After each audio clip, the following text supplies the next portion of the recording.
So, Go on then. Owlie, at English weddings, when we have the meal afterwards with everyone, people get up and do a speech. Traditionally, the father of the bride does a speech and makes a toast to the couple. And then the groom will make a toast in response to that to say thank you.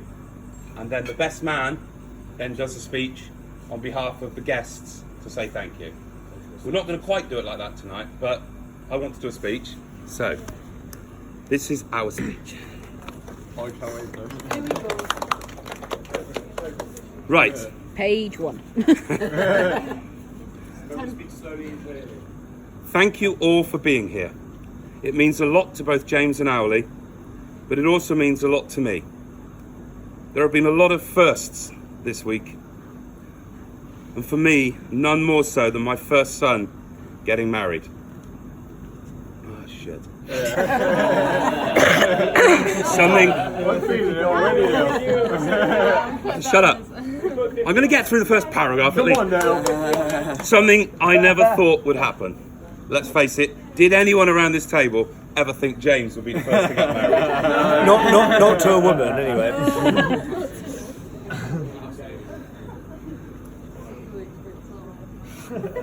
James, Owlie, one thing that everyone around this table wants to wish you is all the best in life, but James was expecting when he got back to pay for him and Owlie's share of this villa. I want to tell you now that when I suggested it, every single person agreed. They've all put in a bit of extra. Your 2 places here have been paid for by everyone here at this table. That is our little wedding gift to you. They've all done it. I only had to ask once and every one of them said yes. So, Congratulations.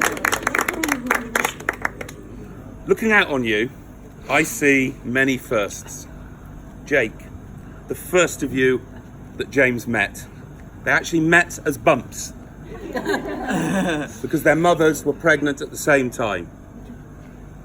Jake was the first you met, and James, you went to each other's first birthday parties. Do you remember it?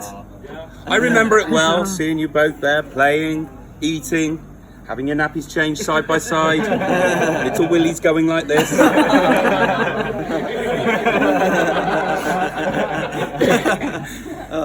And it was repeated for the first, 4 or 5 years of your life. You both went to each other's birthdays every year. So it's a long-standing friendship that since before you were born. Then there's Connor. Hey, Rudy. Connor had the dubious pleasure of having James over for his first ever sleepover. Yes. Your mum must have been mad. He also has the pleasure of being the first person I helped sober up, pissed at one of your famous parties. Dad, can you come and help? Connor's not well. Yeah, he's pissed, crouching over the loo, calling for Huey on a big white phone. Then there was Sean. James and Sean, what can I say? Sean was James's first friend. He was the first one he fell out with. He was the first one he refriended and fell out with again. In fact, they were so much trouble at playgroup, no one knew which one was the worst influence on the other. They were both horrendous. Sean was a wanker at playgroup. Matty, his first brother. That's a bit cheap. And what a brother. You only needed to read what he said on Facebook to see the special bond between them both. Yeah. Although following in James's footsteps through school must have been a bitch. Let's face it, once one brother pissed off Mr. Green, the other one was fucked.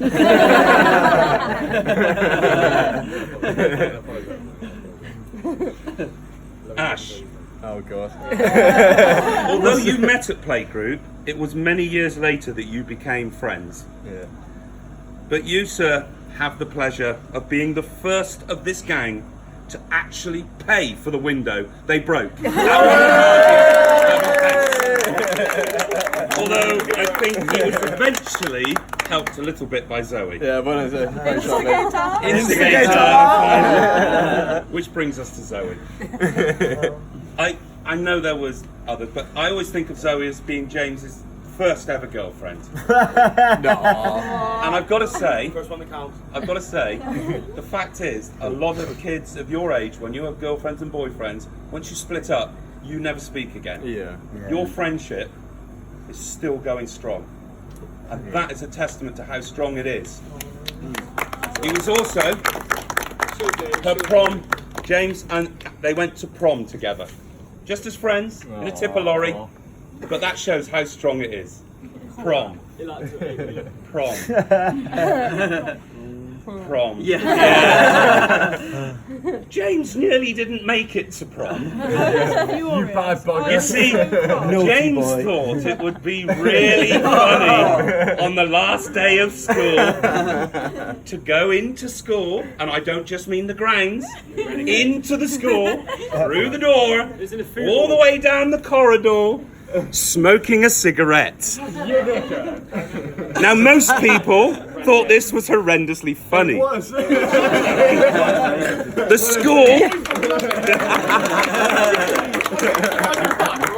school, mainly the head, did not agree. And she was adamant that he was banned from prom. And now, I went in and I thought this was grossly unfair. It was the last day ever at school. It was a muck-up. Yes, it was wrong.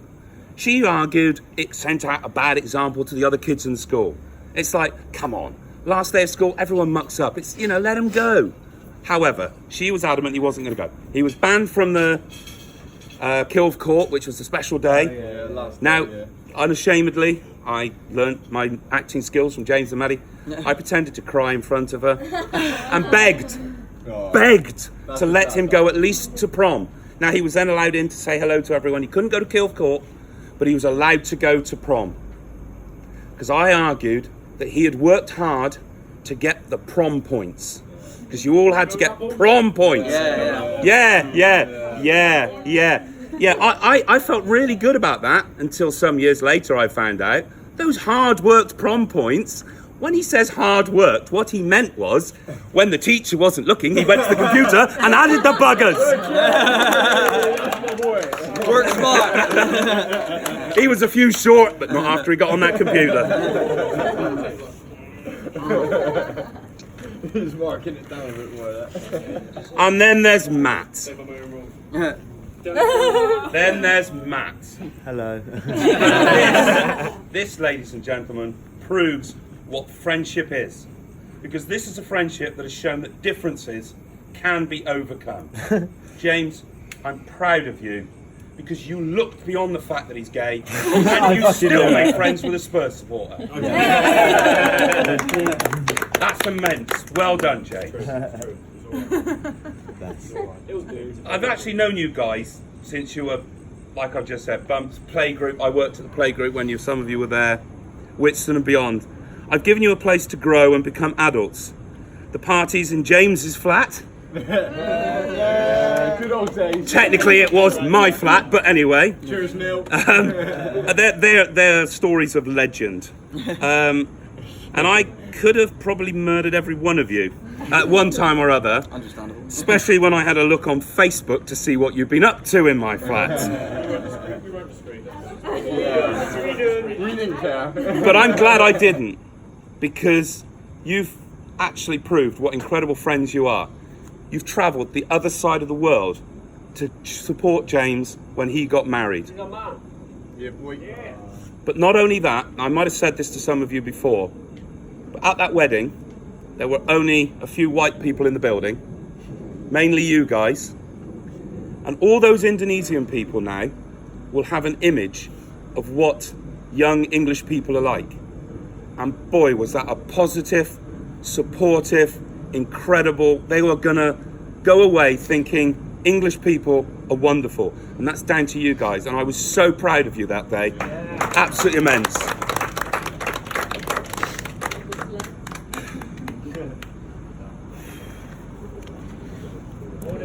James and Owlie.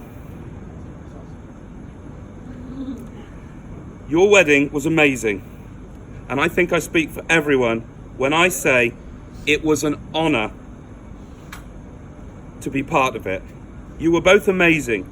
You, James, for what you have done and the journey you have been on to be the man that Owlie deserves. You are a credit to me, and I'm proud to say I have raised you and that you are my son. Yes. And Owlie, apart from being a beautiful person, you were amazing for taking on James. I really don't think you really know what you are taking on. Then I've written lol, so we've got to laugh there. But you have single-handedly made James a better person. Yes. We have seen the difference. You have made him. I've seen the difference you've made in him. You have turned a raw nugget of possibilities into a gleaming gem.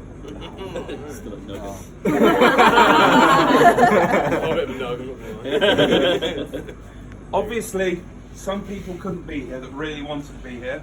My parents in particular, I'm going to speak about now, but there are others. This is a card for you both from my parents with a little message. This is from Emma and me, and this is from Chris. But I've also got a little present for you. Can we also open these now? No, open them later. This is from my mother, for you. And this is something from our family for you to wear. The bracelet was James's great-grandmother's, and the necklace was James's grandmother's. And this is for you, to remind you that you're a Blake for the rest of us, and that they love you as much as everyone. Oh, and James, there's 50 quid in Taiwanese money for your honeymoon.